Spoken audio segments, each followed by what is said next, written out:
It's a wonderful Friday morning, and you're welcome once again to our Shifting Blame series. Good morning, good afternoon, and good evening, depending on where in the world you are joining us from. My name is Princess Ewina Indum, and I am the coordinator for the American Kana Adbuba at Mobile Web Ghana. American Spaces provides access to current and reliable information about the United States through its book collections, internet access, events, and activities for everyone. Are you familiar with the situation of domestic violence among women in rural communities? Well, today we'll be discussing an important topic called rural women and domestic violence. Our facilitator is Ms. Inatalia Kwanza, a multiple award-winning journalist, writer, speaker, and gender advocate. Inatalia works with the Multimedia Group Limited as the correspondent for Joy News based in the Western region of Ghana. In 2018, Inatalia was awarded the Komla Dumwo Most Promising Journalist in Ghana by the Ghana Journalists Association, which is GJA. She's also a tutor with the MEX Multimedia Institute in Takoradi. And also, Ina holds a bachelor's degree in public relations, a diploma in journalism and media studies, and she is currently pursuing a master's in development communication at the Ghana Institute of Journalism. During the session, please type all your comments or questions in the comment box below, and they will be addressed. Thank you so much for staying with us this morning, and now I'll hand it over to Inatalia. Good morning, Ina. Good morning, Princess. Thank you very much. And I'm so excited that we are doing this today because honestly, the issue of rural women and domestic violence, in my perspective, has not really been dealt with or had not really been discussed very well. So I'm so happy. I'm sure that we are all going to, share great ideas, and then the discussion from here would move forward. It wouldn't just be today, but we take it to another level. And so I would want to start. And so let me start this.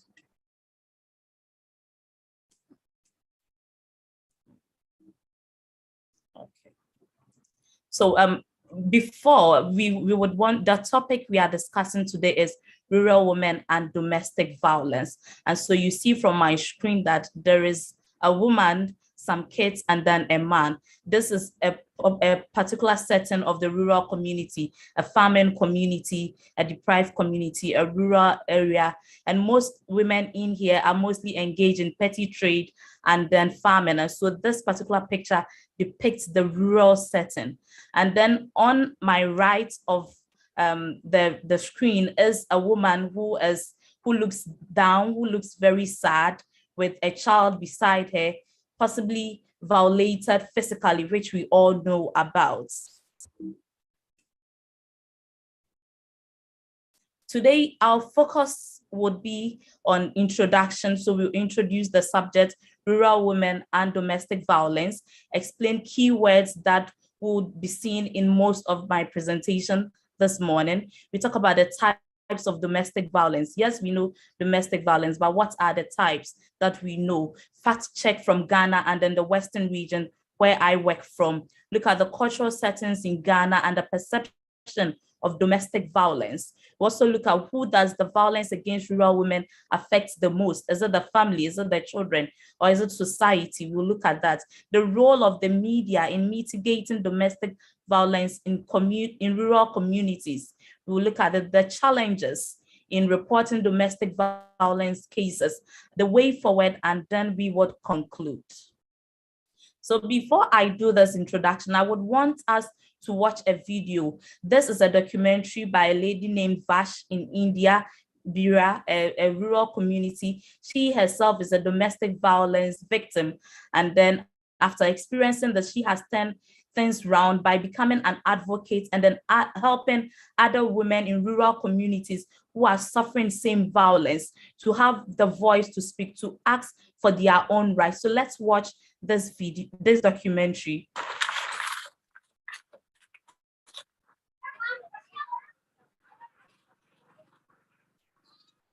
थोड़ा सा पीछे हटिए, थोड़ा सा।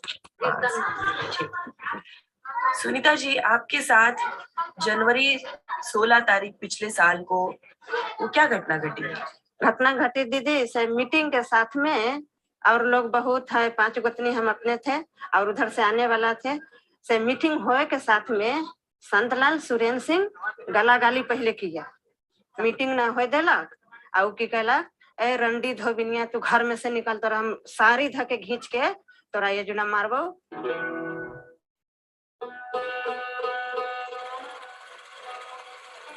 There was nothing in the press.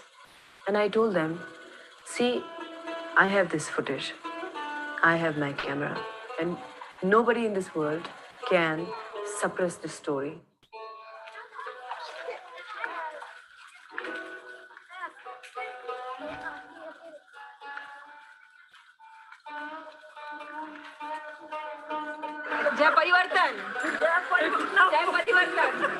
We are actually empowering the community itself to ask for their rights, to fight for, assert their rights. Doctor, the social systems in India, or you can say everywhere, they've been very gender biased, conditioning the whole mindset, conditioning the whole behavior, conditioning the whole life. And you are conditioning somebody powerful and somebody weak. I was a very sensitive child and very curious. That's why I was difficult. I wanted to be doing what I want to do. I wanted to be equal. On the third night after my marriage, I was brutally bet to unconsciousness just because I asked where you were. He said that you're nobody to ask me. You're just a wife, be a wife, and you cannot ask me any questions. But because of my own socialization, I was not able to decide that I want to come out of this relationship.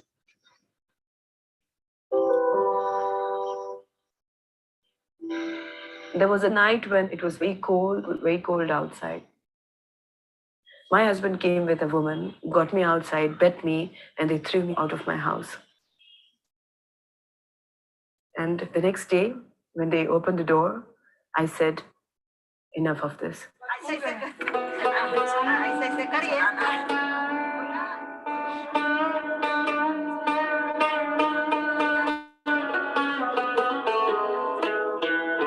I was really feeling, oh God, this is like, again, somebody is facing discrimination and violence just because she's a woman.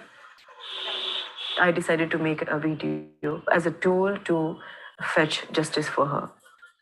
Case अब दर्ज किया, उसके बाद में police आपके case में क्या सही से जांच कर रही थी? ना, एक बार बोला से हाँ ठीक हम आएंगे गांव में, अब फिर भी कहा से ना, से छोरा छोटा मोटा झगड़ा है तो कहाँ जाएंगे?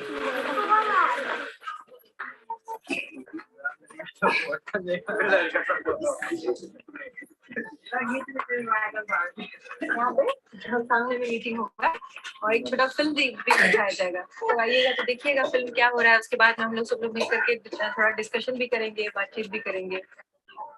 I found a video as another tool in my kit of activism.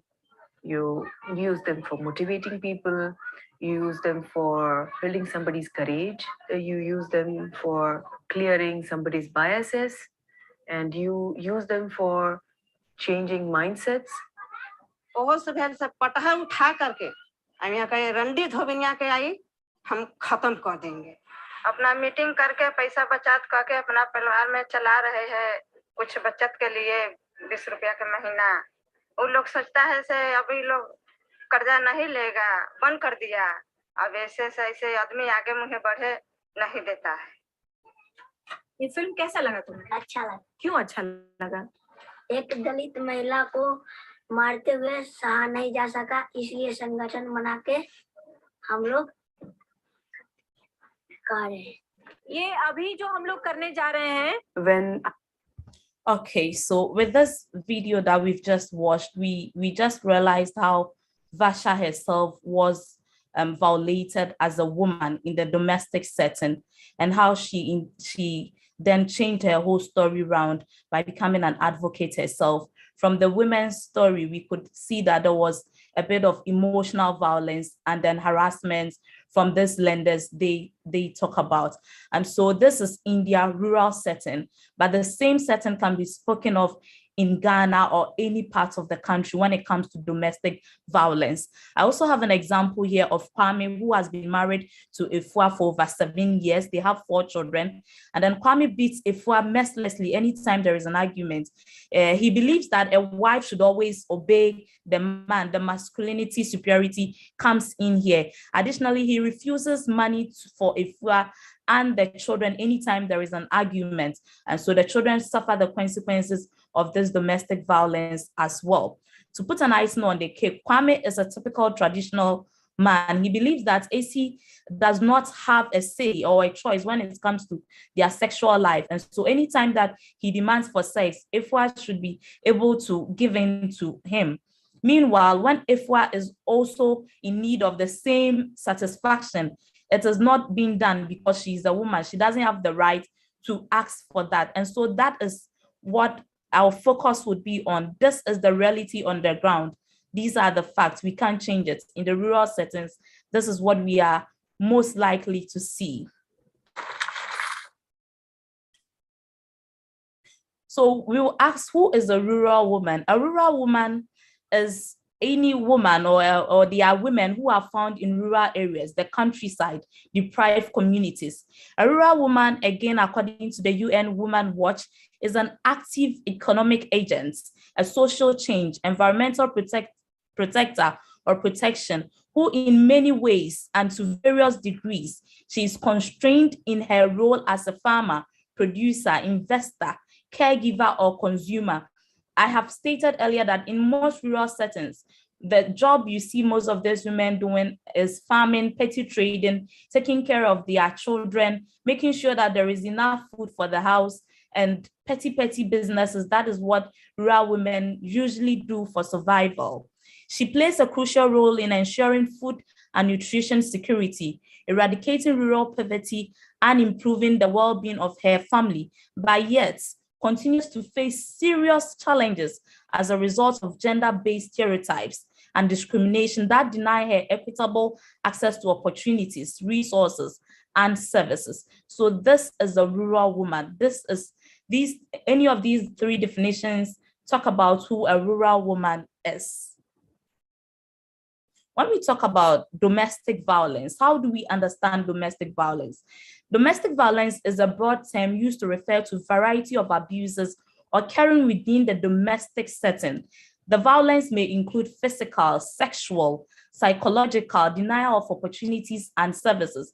And so this type of violence against rural women do not happen at the workplace. It doesn't happen at the market, but the domestic setting, the household, the community, that is where it happens. It's different from workplace violence. And so that is domestic violence. Domestic violence is also known as the intimate partner violence. And so interchangeably, some people will say intimate partner violence. And this violence takes place between partners or spouse, cohabitating partners like boyfriend, girlfriends. The form of violence may include violence by family members other than the spouse. So here we want all of us to come into agreement that domestic violence does not always come from the spouse or the partner, but family members, relatives. And so a typical example can be given of a Ghanaian home where a woman is married and she, after some years, a year or 2, does not give birth. People come and then they use certain words on her. She's been subjected to ridicule and all sort of inhumane acts by the family settings, by community members. And so it doesn't always have to come from the partner, but members of the family. In Ghana's domestic violence law, the term domestic violence is used to describe a number of violations, including but not exclusive to intimate partner violence. And this can be found in the Domestic Violence Act of 2007. And so just like I had explained earlier, in Ghana as well, we believe that domestic violence does not always come from the partner, but also family, friends, relatives, society, they all contribute to domestic violence. I have a story here, a video of violence that happened in somewhere in 2019 here in the Western region, where a lady who lived in the same house with another lady, after the said lady's boyfriend gave a lift to this lady, she went ahead and then bit off the lower lip of this lady, violating her, causing physical abuse to the lady. In this case, it is not the lady who suffered the violence, the victim. It is not her partner who subjected her to this violence, but a neighbor or someone they live in the house with. So let's watch this, and then we will understand that, yes, indeed, domestic violence is mostly committed by partners, but people within the community, people within the family settings in our neighborhood also contribute a lot to domestic violence. I went to Pacific. I went to buy the food. He did not bring me work, so I walked by myself to the salon.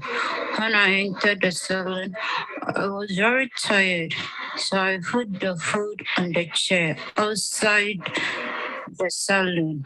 Then I sat on the chair. Then I ran my head down. Then someone opened our first gate, and she was like, "What did you go and do in my husband's car?"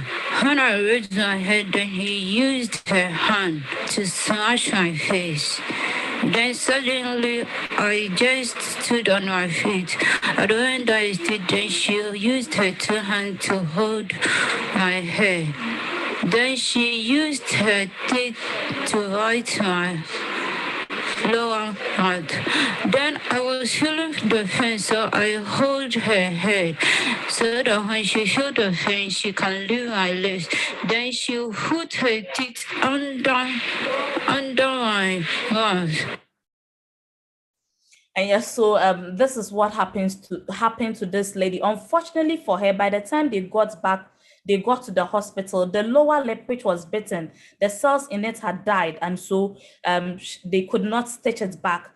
And there was a whole lot of issue with this police case and all that, courts back and forth. And at a point in time, even those of us who were following the issue got tired of following, because it was constantly, we were not getting the settlement at a particular pace that we all expected. She had to undergo surgery and all that.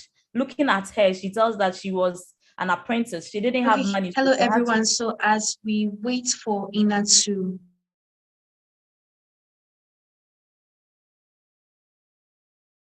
Hello. Hello.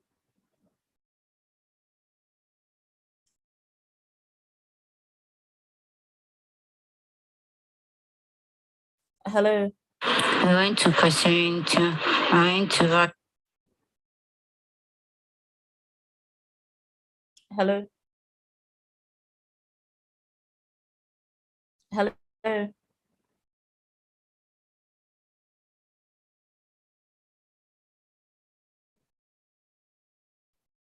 Please continue. Okay, so just like I was saying, so this lady, she's just an apprentice. She doesn't have enough money. And then look at the damage, the abuse being caused by her neighbor to her.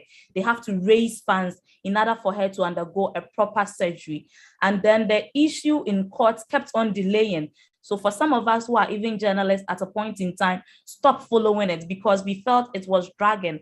And then most of these stories, when it drags, your editors feel that it's not worth it again, because there are other person stories they feel that are more important. So this is what happened for her. It didn't come from a spouse, but a neighbor they live in the same house with. Types of domestic violence abuse. All of us are so glued, or we so much know about physical abuse and sexual abuse. Physical abuse because we see it on the person, and then sexual, we hear of it. This person has been raped, this person has been defiled, even though the statistics are not really out there, even though it's not almost all of them that we hear, especially in the rural settings. When it comes to sexual abuse, it is more of a stigma, and so it would mostly be discussed indoors, to be discussed among family, among those, the victim and the abuser. They find a way to solve it. And so when we talk about the physical abuse, which we all know, slapping, hitting, choking, burning, force feeding, using weapons, beating with an object, forbidding food and other necessities. And then the sexual abuse, where the person does not give consensual agreement to having sex with the person, touching someone indiscriminately. And some of these things are so common in the rural community. Someone can just tap any part of your body and feel that there is nothing wrong with it. They don't see it as a sexual abuse. And even those that happens to them, they also feel that it is normal. Oh, I grew up seeing it happening in the community, and so who am I to talk about it?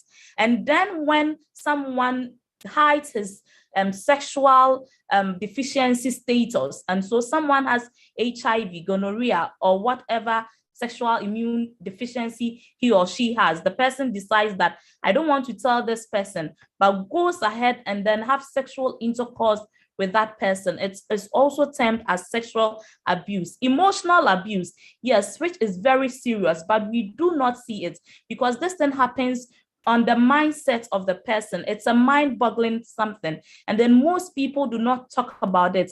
It's resulting into suicide and a whole lot of challenges in the rural communities. Someone would always keep in or swallow the abuses emotionally without voicing out, because who is she supposed to voice out to? He doesn't even know he has the right to even report if she is being abused emotionally. Financial abuse, when you are prevented from doing anything that can bring money into your hands. So restricting access to money, financial information, banking accounts, sabotaging of job, withholding money for necessities, controlling of all finances. And so most of these rural women, because they know of a popular account proverb that says that and so whenever they have money, they feel that, oh, let me go and have, and so they don't have control even over their own monies that they have made themselves. It is the man who is controlling it. It is the man who is telling them what to do with the money. And then even sometimes they determine how much to give to them from their own sweat. When we come to the verbal abuse, from the video we saw, the woman said the lenders came and they used words which were very harsh on them, which made them feel very bad. And so these are what we call the verbal abuse or harassment, using uncultured words, untold for inhumane words on a partner or on a woman in the rural community is also a type of abuse we should know. What are the facts on domestic violence in Ghana? The facts are sometimes scanty because it is very difficult for some of the rural women to come out. Most especially, violence in rural communities end up there. They do not get to the right authority. They are not reported. These cases are underreported.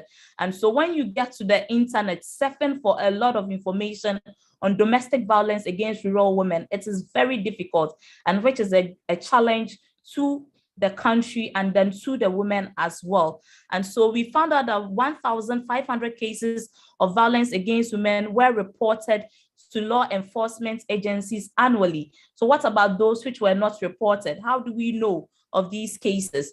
Statistics available at the Accra Regional Office of DOFSU as of August 2020 indicated that 31.9% of Ghanaian women faced at least one of the domestic violence I have just spoken about, being it physical, emotional, harassment, sexual, economical. Yes, they face one of these. DOFSU indicated that 1,047 girls were defiled, while 305 women were raped in 2020. This statistic is alarming, but this is not all, because I have said it earlier, coming out to talk about domestic violence is a big issue. And so most people do not come out to talk about it. Girls between the ages of 15 and 19 years are 4 times more likely to experience violence than those above 19 years.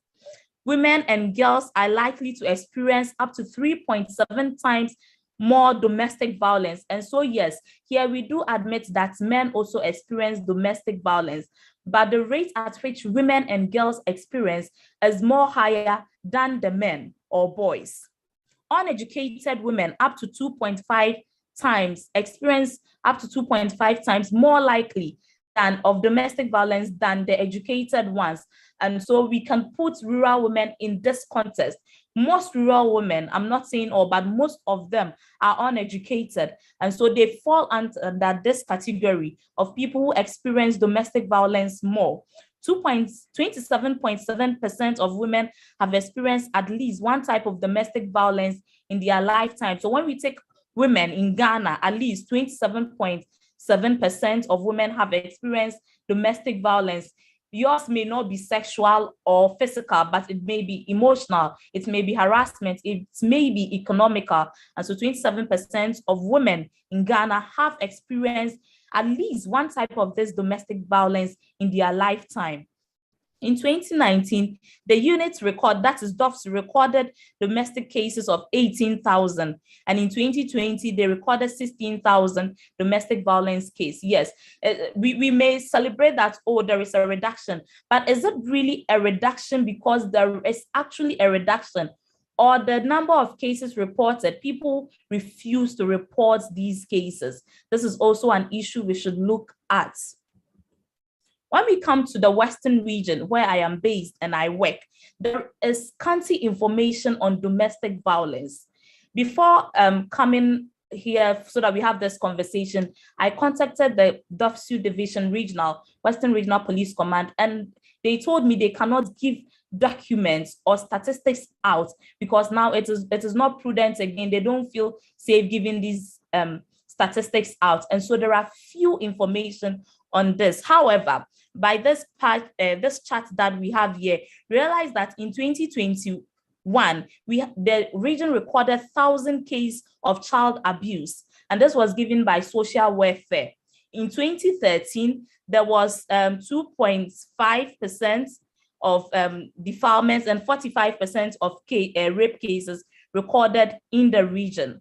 When you come to 2010, in 2010, we have 81 defilement cases, 11 rape cases, 192 assault cases, and then 13 incest cases in the Western region. These are the few statistics you would have on domestic violence issues here in the Western region. But I, as a reporter in this region, know that there is a lot going on, especially when it comes to sexual abuse, where it has been covered. Domestic violence, women, especially in the rural Western, would not want to come out and then speak of issues of their violence because they feel that once they do, they are being stigmatized. Once they do not get the results they need. And so the challenge we have with statistics is that they are not out there. And so even if a journalist wants to follow up and then make a case, where does she go? She goes to DOFSU and she's being denied. The NGOs, you call them and they tell you that it is difficult. They don't have the facts on the ground. And so how do we curtail this? How do we mitigate domestic violence here in the Western region?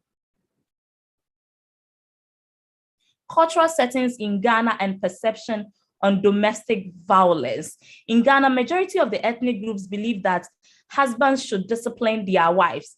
Yes, and so people believe that the man has every right to discipline his wife. He has every right to inflict pains on the wife. He has every right to put the wife in her place when he feels that the woman is not going by his norms, his values, his directions, his regulations. It is a normal thing for people in most of the ethnic groups here in Ghana. They feel that if you discipline your wife, yes, that shows that you are a man, which I think, and I know most of us here, we know that this is very wrong.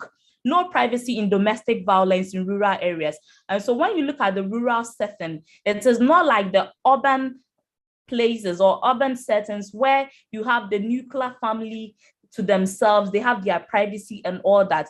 In the rural setting, it is extended family living together, family living closer to each other. And so any form of violence is being seen by everyone. But then everyone in the community believes that it is a normal thing. And so who do you report to? Our culture and our settings makes it look normal. So there is no privacy when it comes to domestic violence here in the rural settings of Ghana.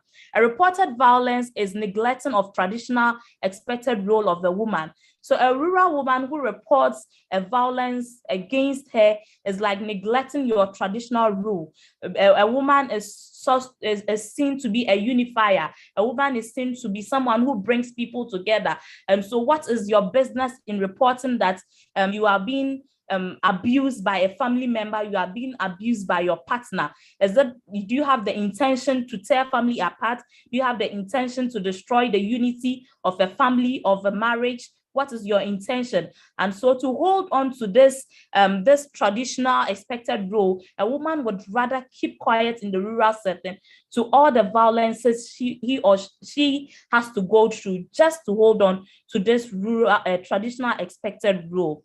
Violence as a sign of a man's affection for women and into some ethnic groups. And so to some ethnic groups, they feel that when your husband is violated, when your husband violates you or abuses you, that is when it shows that he really loves you.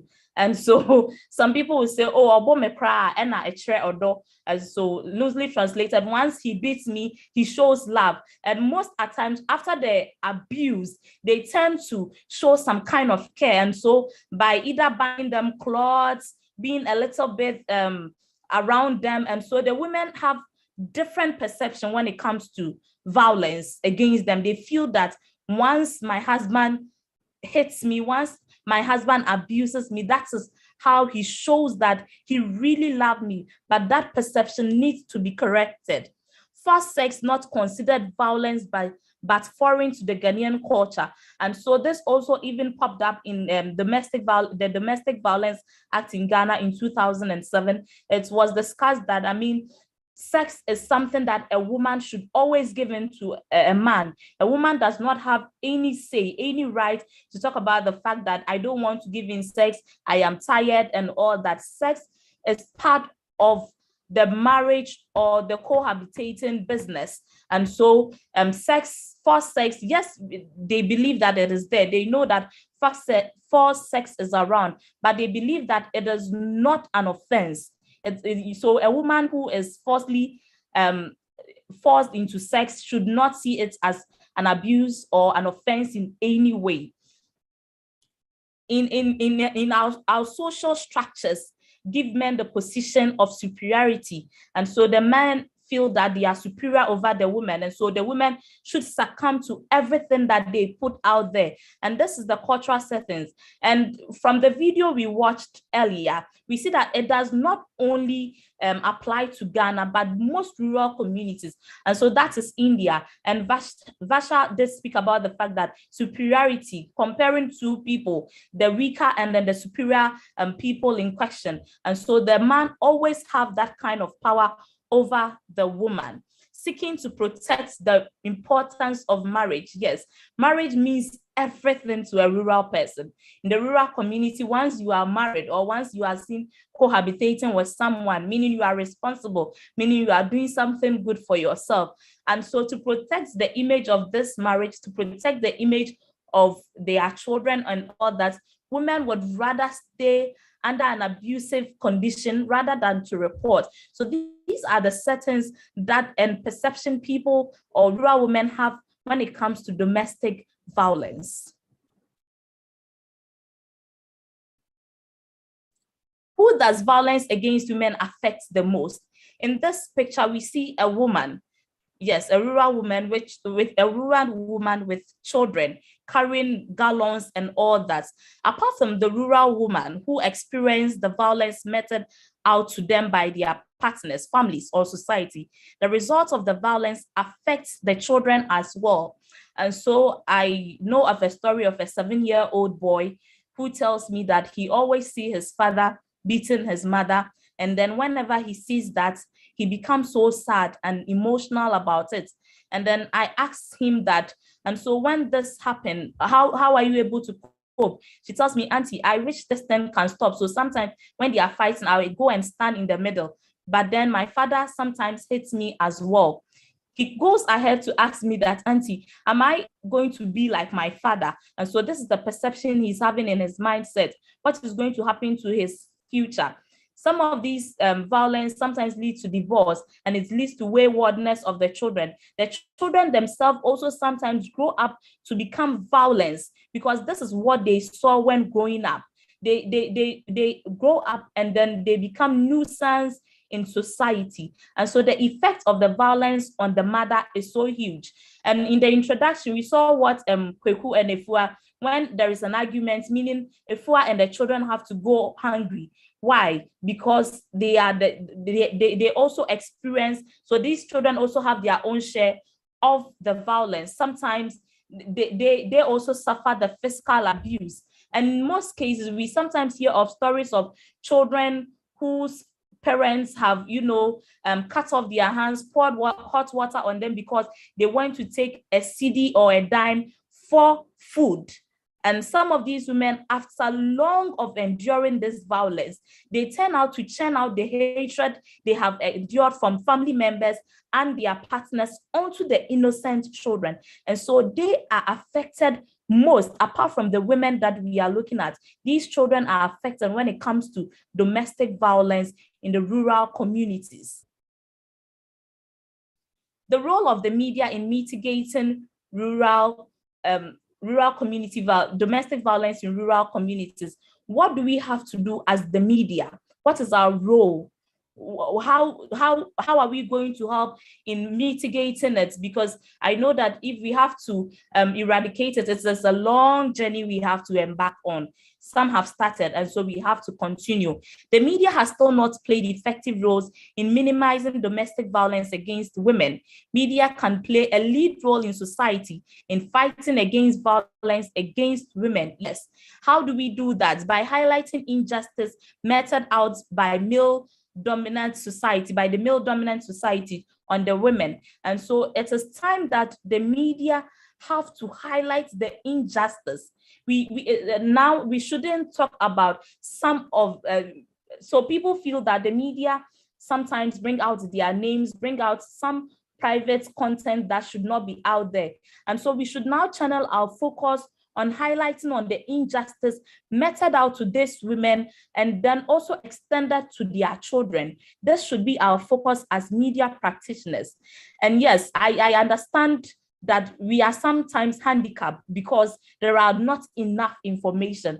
And even sometimes when you go forward that you want to speak to these people who have experienced this form of abuse, sometimes they give leeway from the beginning and then at a point they lay back. But I don't think that should also hold us from, highlighting some of these issues. There are various ways we can always use in killing the cat as media professionals, creating awareness among victims, women, about their rights. Yes. And so, for instance, how many victim women in Ghana know of this particular book, the Domestic Violence Act of 2007? When you take it, it talks about a lot of rights the women have. It's hard time that the women, even if it's a radio segment of 10 minutes, 15 minutes, I know it is costly, yes, but we can always have a way of pointing it out so that we can educate these women about their rights.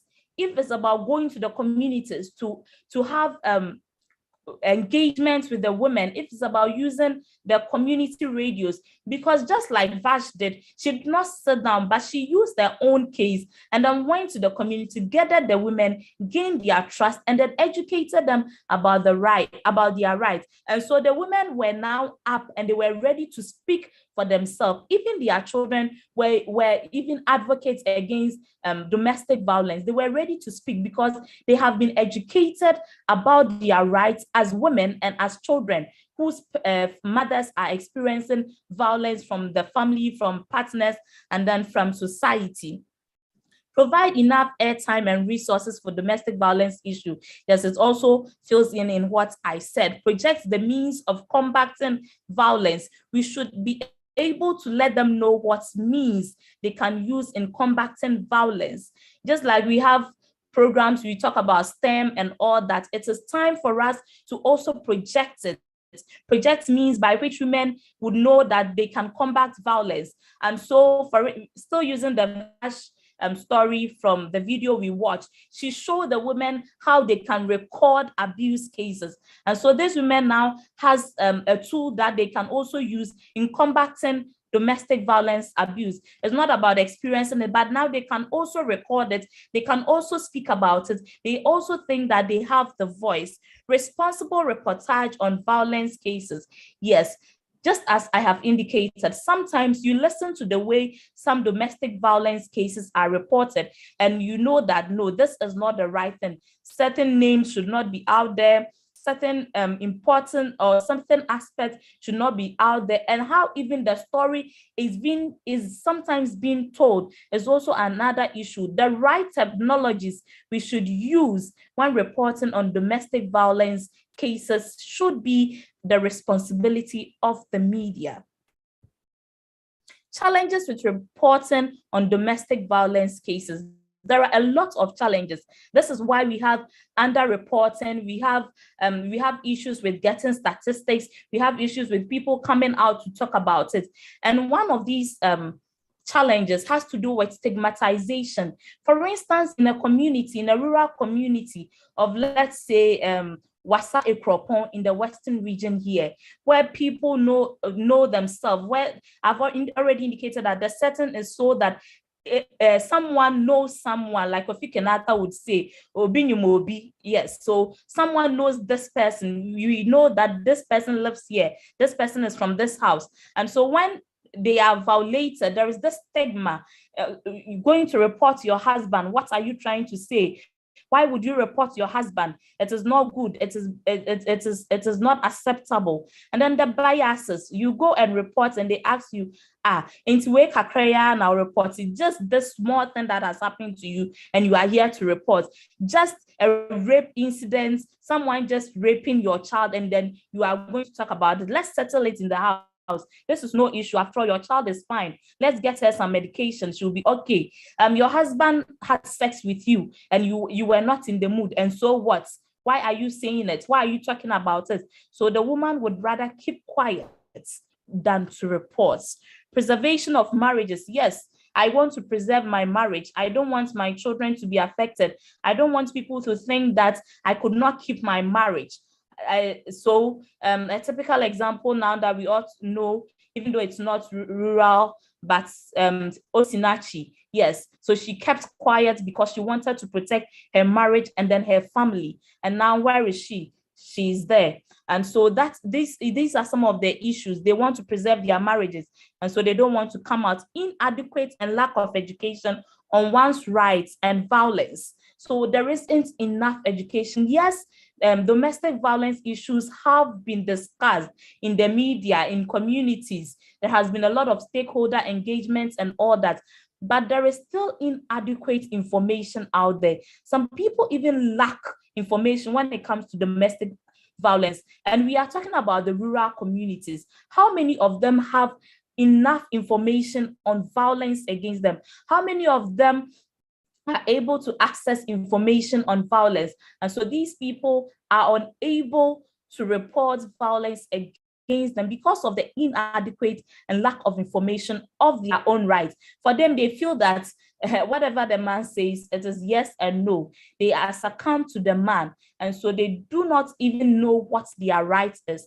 The media, yes, the media, again, we are also part of the challenges. Sometimes you speak to people and then they feel that even after speaking to the media or making them know about the abuse, they suffered a lot of violence that is emotional rather than keeping it. So they feel that they don't have to come to the media because some vital information. So for instance, someone is raped, instead of keeping the child's identity, or a woman complaints of sexual harassment by the husband, instead of keeping the person's identity, some media houses, you see them putting it in out there. And sometimes even with video and social media, which has also come to play a part, you see that there is a video. Sometimes the video they capture, you see people's face.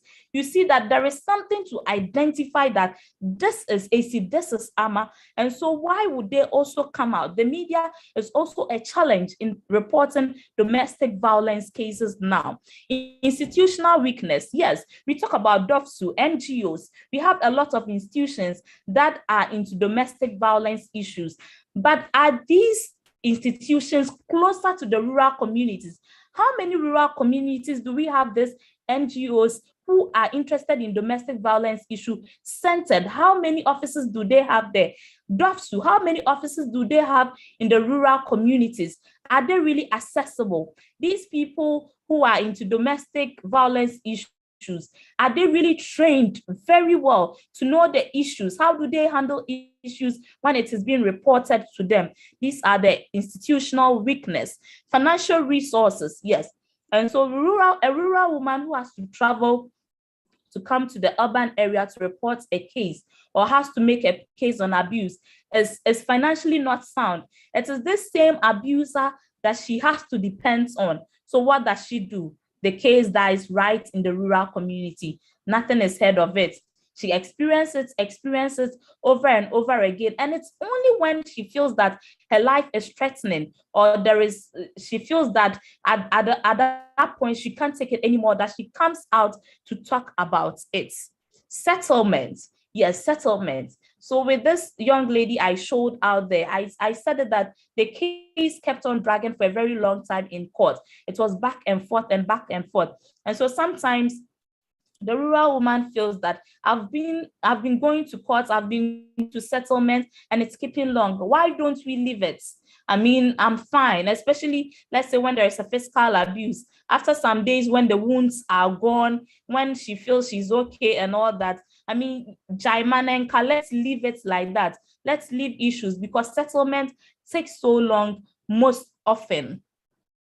Underreporting by victims, yes, the challenge of underreporting. So they wouldn't report it at all. They will keep it to themselves. And so, yes, we have some statistics, but the statistics do not really show what is on the ground because the rural woman would not come out and report. Unavailability and difficulty in getting statistics. I have also spoken about that earlier. The way forward. What is the way forward in combating domestic violence or mitigating it to some extent? We need to correct the misconception and the issues of stigma. Misconception on the fact that a man is superior, misconception on the fact that if your husband beats you, it shows affection, misconception on the fact that you should protect your marriage. And so no matter what, you have to succumb to all abuses that has been meted out to you as a woman in the rural community or even a woman in the urban city. Yes, even those in the urban areas still suffer violence, but they feel that as their culture demands, they need to protect their marriages and their homes. Make discussions sustainable, like we are doing here today. We are discussing about domestic violence, and so we should continue the discussions. Everyone here should play a role discussing it using the social media. If we can also go out there and become advocates ourselves, speak to people, let them know. We can all have this Domestic Violence Act of Ghana, 2007. We can have it, discuss it. Even a day, if you can just put a line of what the Violence Act says about, let's say, emotional abuse on your Twitter, Instagram, Facebook, like, let's be advocates. Let's sustain the discussion. It shouldn't be a one-off thing. In the past, yes, we've had a lot of discussion over it, about domestic violence, but was it sustainable? And so we should start looking at sustainability, strengthen the institutions in charge of violence issues. So DOFSU, NGOs, other institutions that are all interested or are in charge of domestic violence issues should be strengthened, being it infrastructure, human resources, educational resources, everything that we need to make them stronger, and so that they can stand and then fight for the rights of women who have been violated or have been abused, should be given to these institutions. Empower rural women on their rights. Yes, it is time. We have to stop sitting in our offices, sitting in over here and then talking about it, but we have to get to them. We need to take it to them. We need to let them know their rights. We need to let them have a feel. We need to educate them, explain to them using their languages. Yes, because if, let's say, we go to the Nzema communities here in the Western region, and then these rural women, who most of them are not so good when it comes to, let's say, rural English, and then I decide that I want to educate them on their rights as women, and then I decide to use English language or fancy or tree, which most of them, about 80%, are not good at. It becomes a cost 90 job to educate them. And so we need to empower them using their own language, training people among them to also understand the rights that they have as women, so that they can also pass it on to the rest of the community.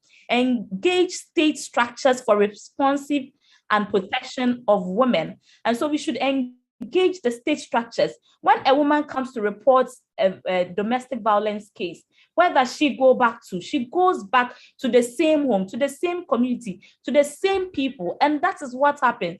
And so why would I report an issue and then go back? When I go back, do I know what is going to happen? These are some of the fears that these women express when you speak to them. Whenever you speak to them, they tell you that once I come and report this case, I'm going back to the same man. I am going back to the same community. I am going back to the same people. And so what is the essence? Why don't I keep it and then live there? And so we should have structures that would sometimes favor these people. Sometimes we can let them stay there till probably the case is settled and everything, all dust are settled before they can go back to such communities. Involve communities in domestic violence issue. Yes, it is time. We have to involve community leaders. Traditional leaders or community leaders are seen as semi-gods in their communities.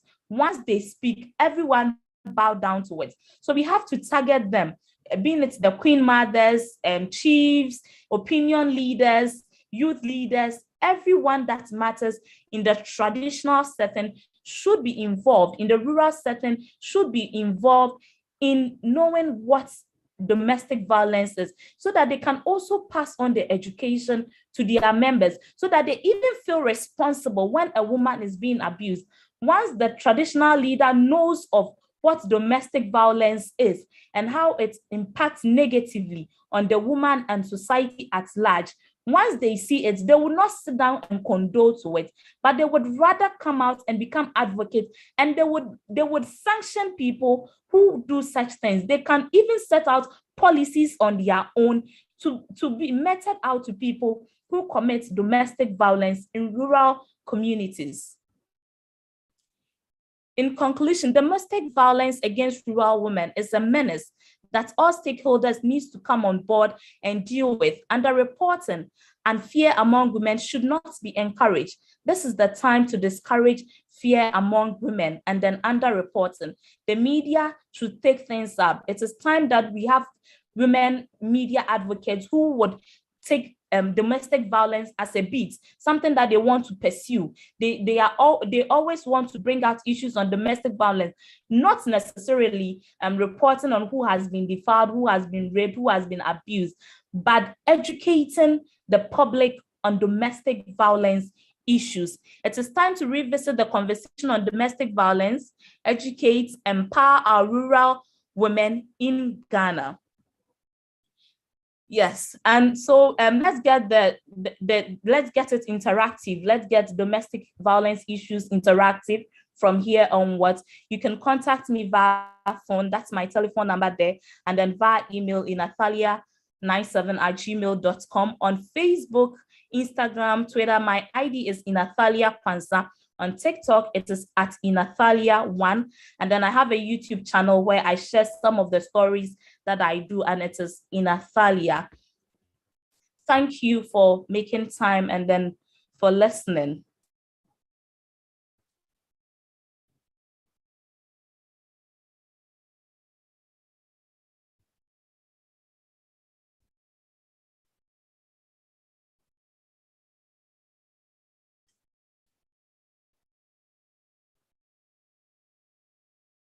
Hello. Hello.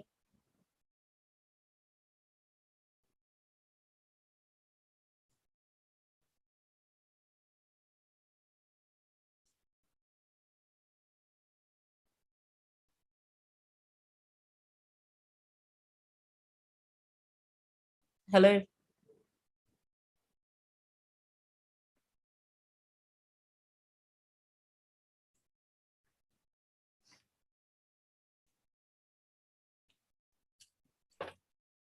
Hello. Hello. Yes, I think Princess seems to be having internet technical issues. Viewers, sorry for the technical issues our host is having, but we will stand in for our host Princess once she gets back to us. I'm sure she's trying to reconnect into the program. Thank you, Natalia, for this great presentation and for bringing out this very important issue, suffering rural women who are enduring domestic violence and possibly nobody is speaking for them. Thank you. It's good to have you based in the Western region and trying to help these women. We are so grateful. But in your presentation, you did mention that there were situations that come up and these women do not even want to talk about it. Has there been any situation where you have intervened and the person has been prosecuted for the domestic violence offense? Sure, there has been several of them. One on top of my hands is a rape case against a woman's daughter at Aguna in the Western region, and I had been called on the issue. Initially, they wanted to settle it in the house, but the father of this young lady told the wife that no, we need to get the media to work on it, because once it is being settled in the house, it doesn't serve as an example to anyone. And so we intervened. We did a story on it. It was aired, and then from there the case was taken up in court. And yes, this person was given a jail term. And so we have some of them where we have seen results. It's not always the case, but most at times people feel that it's dragging, it's keeping long, and so they would just sit back. But those who have continually gone to the courts and then followed up on the cases, they have received results for that. Wow. Thank you. Natalia, thank you for the hard work you are doing, trying to help the ladies out there. We need media persons like you, journalists who would continue to support our women in the rural areas. We are so grateful for the work that you are doing. Unfortunately, we do not have much time. So we'll possibly do one question from a YouTube viewer, and then you give us a wrap-up statement. Then we can close for the day. As we close, we don't intend to end the conversation. Like Natalia said, as we close this program, we're hoping that in our small groups, we will continue to discuss this important issue so that we would help in mitigating the situation across the country. So Natalia, the last question for you. Our YouTube viewer is asking that for the cases that you have followed, how many people have been prosecuted? Specifically, how many people have been prosecuted, or how many people are still being processed or are in court?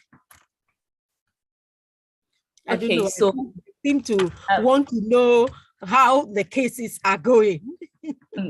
okay, so for the last case I did follow, at a point I was also busy with school, and so I didn't continue to the end, but it didn't really end well with the victim and the family, because they felt, and these people are financially sometimes not sound, so they go to court, they have to come to court in, let's say, Takoradi or the district capital, and so sometimes they feel that no, they can't continue with it. But I, Because on top of the my head, financial burden, right? yes, the finances, and so they tend to stop to follow the issue. But on top of my head, I can count about 10 cases since Wow. I started my career that they have received proper sentences and judgments on their issues. And it is because these people were willing. They were willing. The willingness was there. And then they understood that domestic violence is not something that they should keep as private. It's not something that they should succumb to, but they should also voice out so that the other person there would also come out in case he or she is experiencing the same thing. And then it will also serve as a deterrent. So these are some of the issues. Thank you. I think we have Princess back on. Princess, do you want to take over from here? It's time, and we just need to wrap up and go. I'm going to hand over to Princess now that she's with us. Thank you, Natalia, and thank you, Princess, for returning. Yeah, thank you so much, Rita, for taking over. So Ina, would you give us your final words before we end today's discussion? Okay, so my final words here will be that let's keep the discussion ongoing. Let's be advocates in our own small ways. Let's go down to the rural communities, because the issue with rural community and domestic violence is so real. Let's also look at the emotional abuse, harassment, and economic abuse. We are so much focused on the sexual and physical abuse. Let's look at people who are committing suicide because emotionally they are being abused, but they have no one to talk to. Thank you so much, Natalia, for this wonderful presentation and enlightenment on domestic violence amongst women in rural communities. And thank you so much to our viewers who joined us today for this program. But before we finally conclude on this program, I want to introduce you to an amazing resource which you'll find helpful. And this is the eLibrary USA. The eLibrary USA is a state-of-the-art digital library with a 9 premium electronic databases that includes digital newspapers, magazines, journals, videos, and dissertations. So usually this resource is only available to use in person at our American spaces, but with the global pandemic, we are opening up access to this amazing resource. So if you are interested, kindly sign up through the link that we shared in the comment section below. And so this concludes our program for today, and this was brought to you by the U.S. Embassy Ghana, American Kana Adoba in partnership with Mobile Web Ghana. Thank you all for staying with us, and we'll come away again very soon. So continue to follow us on our social media pages at the U.S. Embassy Ghana here on YouTube, and then you'll be updated of our subsequent programs. Thank you, and do have a wonderful day. Bye. Princess, thank you.